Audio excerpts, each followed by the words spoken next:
and welcome to your yoga practice. Today we're going to focus on some best practices to keep our knees super safe. So I'll show you some places that the knees can go wrong and where we can potentially hurt ourselves, especially if we keep on doing it the same way over and over and over. You will need at least one block because we'll be doing a lot of block squeezes to train our body to keep our knees nice and stable and pointing forward.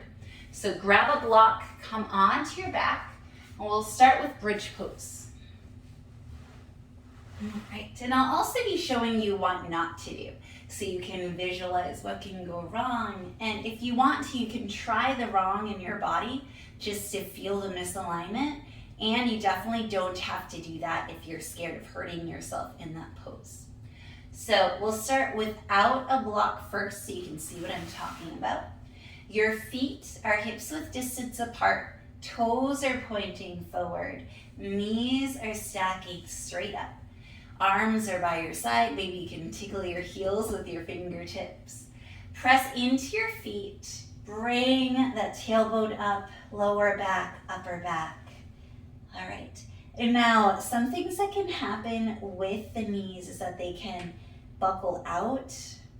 And so that's not going to be good, especially with all the strength that's happening here. So you want them straight. Something else that can happen is that your feet might be turned out or turned in.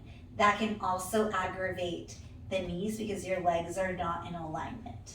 So to help with all that, grab a block, put it in between your thighs. And then from there, imagine your feet being nice and straight, pointed forward. Ask a friend to look at your feet. You can also peek up and check out your feet, see that they're facing forward and are parallel. There we go. Sometimes I just look at my own feet. All right. And then plant your forearms, your arms, your hands down. Hug the block in and then come up. With the knees hugging together with that block squeeze, our knees are very safe. And you'll feel that there's no pulling in other parts of your legs because everything is nice and stable here. So this is helpful to protect your knees because it keeps them pointing forwards. And it just keeps your entire leg engaged, which helps to keep your knees safe. It also works out your lower body a whole lot more. So this is great. Slowly release the block. Hug your knees to your chest. Awesome. And then rock and roll. And we're going to come to a nice standing position. All right. So bring your block in between your thighs again, and we're going to come into a chair pose. But first, take the time to feel that block being squeezed in between your thighs. Your feet are hips width distance apart, and they are parallel to each other. You can even up the block if you want. And then start sitting down, bending your knees, reaching your arms up, tucking tailbone under, and you'll notice that your knees are facing forward. They're nice and in alignment. Your big toes are facing forward. So without the block, certain things can definitely happen in this pose. Your knees can buckle in, your knees can buckle out. You might have a bit of like a ghetto booty, and that throws everything out of alignment. Knees also like to go beyond the toes. So with the block squeeze, it's really hard to arch the lower back. It's hard to go beyond the toes. It just keeps everything a lot more stabilized, a lot more centered. It's a lot better for our body. And so never feel shy, even in the middle of a yoga flow class, to grab your block, stick it in between your legs, and go for it. It's just really good. Go ahead and remove the block. Fold forward over those strong legs. Inhale, halfway lift. And then exhale, just step back into your downward facing dog. All right, so we'll explore knees also in warrior two pose. Step the left foot forward in between your hands, spin the right foot down. And so you want heel to arch alignment, come up. Awesome. Okay, so a lot of things can go wrong in warrior two. Your knee might want to buckle in towards the inside of your foot. Instead, we want that knee to be pointing and tracking with the pinky toe and the second toe.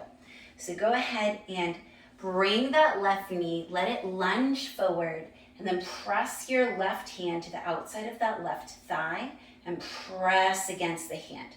That'll help it track in the right direction. And then anchor through the outside of that right foot. Extend the arms. And we want everything in alignment, everything stacking on top of everything else. So left knee on top of left ankle and heel. Shoulders stacking on top of hips. Arms are a natural extension of your shoulders. You're gazing over your left middle finger.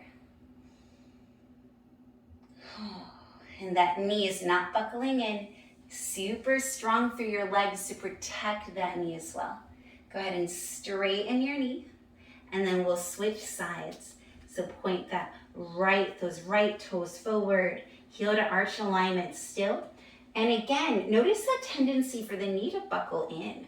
We want it instead to track with the last two toes, and then lunge that knee forward.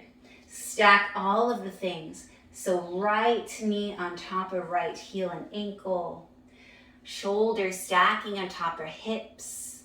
Extending the arms. Finding all the stacking. And then maybe you bring your right hand to the outside of your right thigh and push that thigh into your hand, helping yourself to have the knee stack in the right direction. And then when you're ready, straighten the leg. Parallel the feet, and you just heel toe the feet together. Awesome. Very good. Come to a seat. Extend the legs in front of you. And then I'll just teach you real quick physical therapy exercise, something therapeutic to help you align the knee. So if you have a bolster, you can use it, or anything where you can lay your thigh on it and then allow your leg to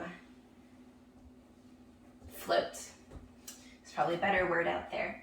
All right, so you can hold yourself up with your hands. I'm starting with my right leg. And then from here, I'm going to engage my entire leg, flex my foot, and hold here for about 10 seconds.